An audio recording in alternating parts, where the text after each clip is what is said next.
There we go. We're back. Done the beer to review. This one should be interesting. This is from a style I've only had one of before.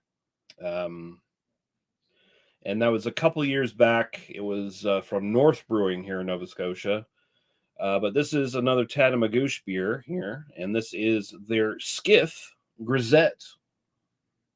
This is a fancier one. This is more of a seasonal one-off kind of thingy. So they go a little bit bigger on the labels, do a little bit of artwork on the labels instead of their usual minimalist kind of style. 3.3% alcohol by volume. If you're not familiar with what a Grisette is, it is basically a Belgian farmhouse ale.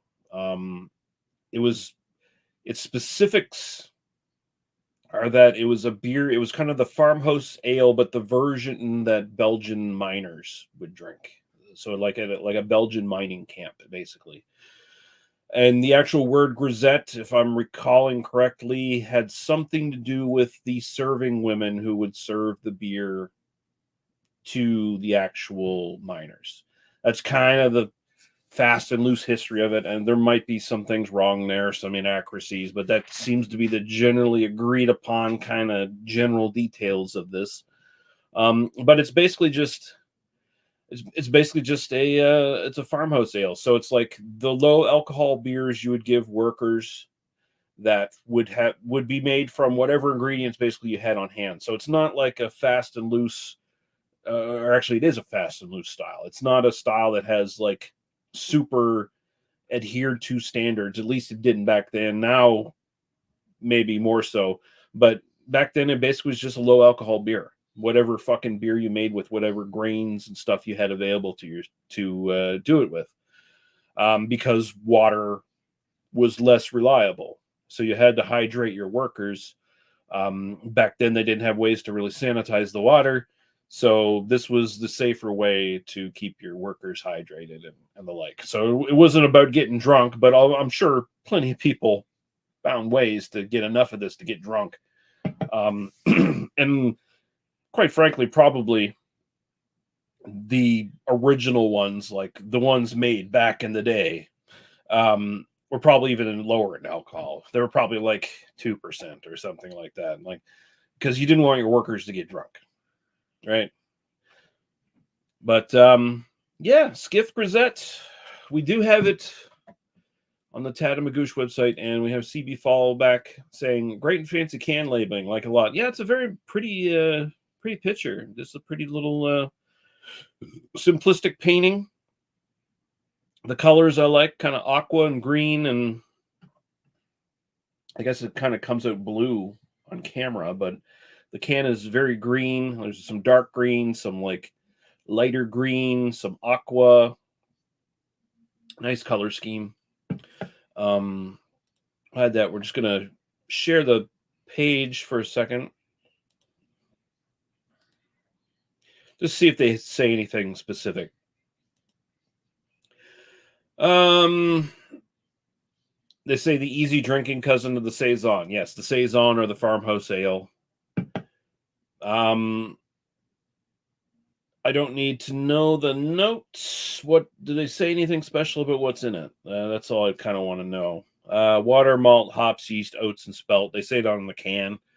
So yeah, they're throwing together a bunch of ingredients. They don't tell me what the actual hops are, which is disappointing. The other grisette I had from North Brewing a couple years back, and you can find that on my channel. I believe they had like New Zealand hops in it, so was it not called? It was called a New Zealand Grisette, so it had probably had like Galaxy hops in it or something along those lines to like meet more modern expectations of flavor profile. But we'll see what this is. This is going to be a complete surprise. Woo! All right, that was pretty active. That flared up when I opened it. All right, and you know what? I seem to recall the one that I had from North Brewing did the same thing. I wonder if that's something indicative to the style rather than the beer possibly being active like that because it's maybe a bit too old, or Do you have a date on this fucker? No, we have a code saying, you probably won't be able to see that on the, it's saying smooth sailing. It probably won't focus in because my camera is garbage. But do we have a date on this at all? No, we don't. So this could be old. It is a seasonal and might have been sitting around for a while. Who knows? But look at the head I got on that. That's a little crazy pants right there. But we'll try to get through that. It's very, very light. Like I said, it's 3.3%. There's not a lot going on here. It's got spelt and oats in it. So the malt profile, the malt bill alone is a little bit on the lighter side. It's not like you're having some like even slightly darker Pilsner malts in this, I don't believe, or anything like that. It's kind of very, very clear. Like it looks darker on the camera, right? Like it looks kind of dirty pea yellow on the camera, right? Like it kind of looks like, oh, my dehydrated pea kind of stuff. But believe me, it's actually like, it looks more the color of like a really light, like Perry or something like that. Like it's got a lighter straw color kind of thing, very translucent. Yeah. So anyway, go to the aroma here. If we can get anything from this, like this foam is a little bit much. Oh, okay.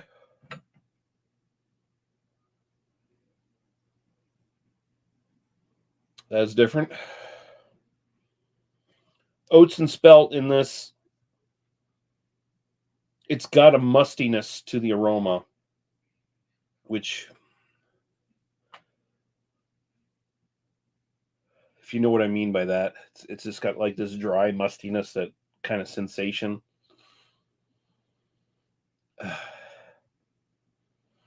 There's almost, I hate this term, but it's a term that a lot of people use. At least they used to use it. I don't know if they even use it anymore.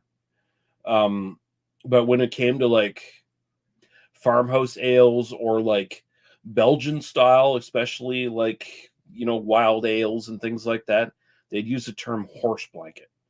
And I've used that term before too, but it's always felt like a kind of weird term to use at the same time. Because like, what does horse blanket mean? Like, do you go around smelling horse blankets? You know what they smell like, unless you're an esquitarian. Did I say that word right? Person who's into horses, whatever. Or a farmer. Do you really know what you're saying? But like it's supposed to signify like a general idea of like farm, barnyard funk, maybe cheese, maybe, dairy, but at the same time, like in a horse stall, and there's all kinds of different, like, it kind of paints a picture of a time and a place and a mood and a feeling, I guess, which is kind of what we do as beer reviewers, I guess, amateur beer reviewers or professional beer reviewers do as well, perhaps. Where you got to, like, you can just say, oh, it's dry and it's malty or whatever. What does that fucking tell the person watching your video? You try to paint a little bit of a picture, when you can, to like maybe give a sensory kind of idea to the person watching the review. Like, oh, okay, I kind of get what they're saying there. Like, but yeah, so it's kind of like light horse blanket. There is like a cheese, almost like an aged cheddar almost kind of thing going on here, and just like the musty grain character, and maybe, oh man, actually that cheese kind of thing is the big aroma in this. I don't, honestly. So some sort of combination of the oats and the spelt and maybe whatever hops they got going on here, whatever yeast, because they didn't really mention that, like, oh, we used like Belgian yeast in this or anything, but you kind of assume maybe there's some sort of like attempt to get like a wild kind of yeast character in this somehow, like some sort of Belgian wild yeast character, but you never know. I wish they'd go into more detail what they did, because I'm just kind of grasping at straws at this point with this shit. But uh, it smells unique. I've definitely smelled some like more Belgian style stuff that has kind of had this character, and authentic Belgian stuff that has had this character. It's actually it smells very nice. Like you would think like, oh, horse blanket, cheese, those notes I'm giving you weird. No, it smells good. It's very enticing, actually. Oh, we got FLX beer reviews here saying, really enjoy a nice Grisette. Local brewery here makes a decent one. And they also do a gin barrel aged version. Oh, wow.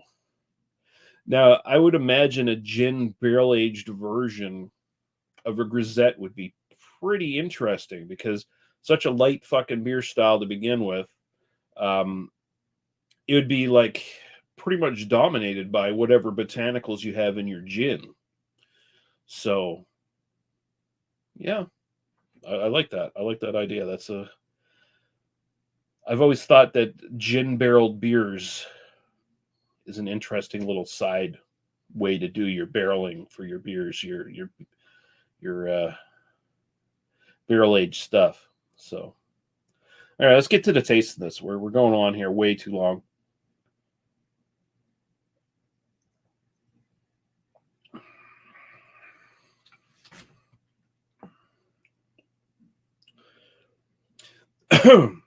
Honestly, the aroma's way better than anything else going on here. That's not the beer doing that. It's very, you know what it reminds me of? It reminds me of gluten-free beers when they have spelt in place of, whatever regular gluten malt that they can, they try to substitute. Um, it's got a little bit of the nose and the actual flavor, not enough. Honestly, I kind of want more intensity, but it's 3.3%. It's kind of what I expected. Very light, very, very light. Um, very devoid of a lot of flavor. Um, the malt character here is kind of musty, not quite chalky though. Like I'll give it that. Like spelt and stuff can tend, like, especially when you have it in like gluten-free beers and shit, can tend to be really chalky and just off-putting. Here it's fine. It's just there's nothing else going on. Honestly, if anything, this needs a gin barrel. Shout out to FLX beer reviews there, his previous comment. This needs a gin barrel, is what this needs.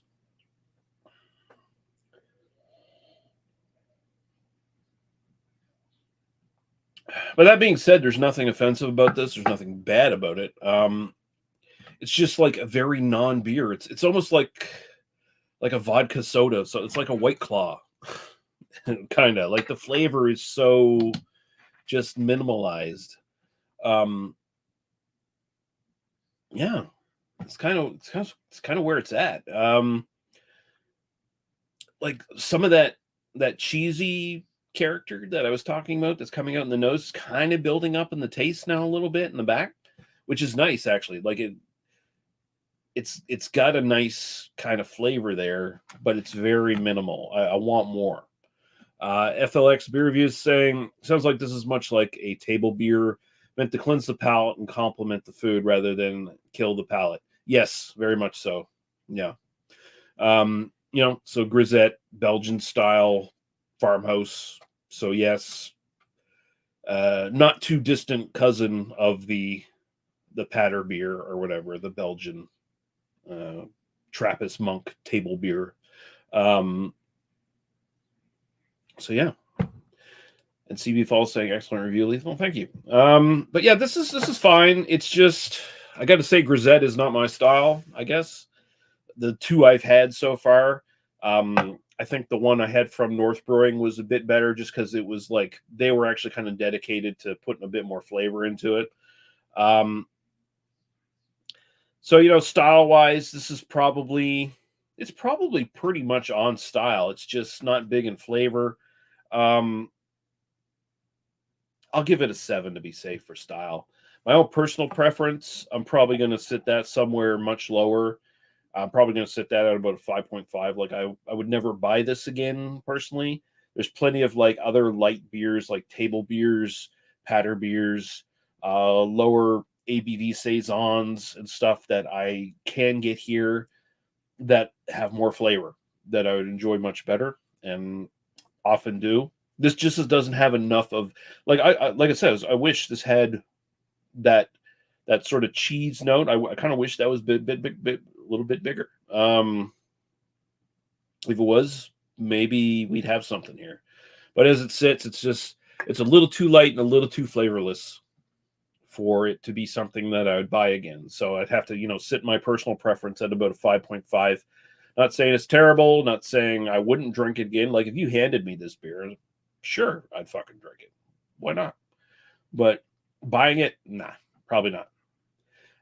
That being said, your speed may vary on this. If you can get it, you want to try it out. If you like the lighter farmhouse style beers, it might be worth your time trying out. So you can get it at the Tatamagouche website if you're in Canada. I don't believe they ship internationally. Let me just check that really quick.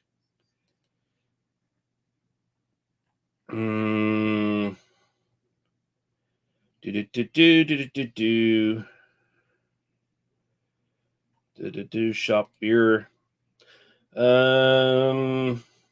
Yeah, they just ship in Canada, except for the territories in Manitoba, due to extremely high shipping rates. Holy shit! Okay. But yeah. All right. We've got 2 more beer reviews to do from Tatamagouche tonight, and I'll be getting to them fairly quick in the next. I got the biggest beer out of the 2 left to do next, and we'll just show off spoilers here of what it's going to be. Actually, it's going to be the Layla Imperial Porter at 9.8%. Yeah, 9.8%. So that'll be next. That'll be in 15 minutes, maybe 10-15 minutes, somewhere around there. I'll be back. But thanks guys for watching CB Fall FLX beer reviews. Appreciate it. And anyone else who watches later on, cheers. Thank you. And I'm getting out here. Bye-bye.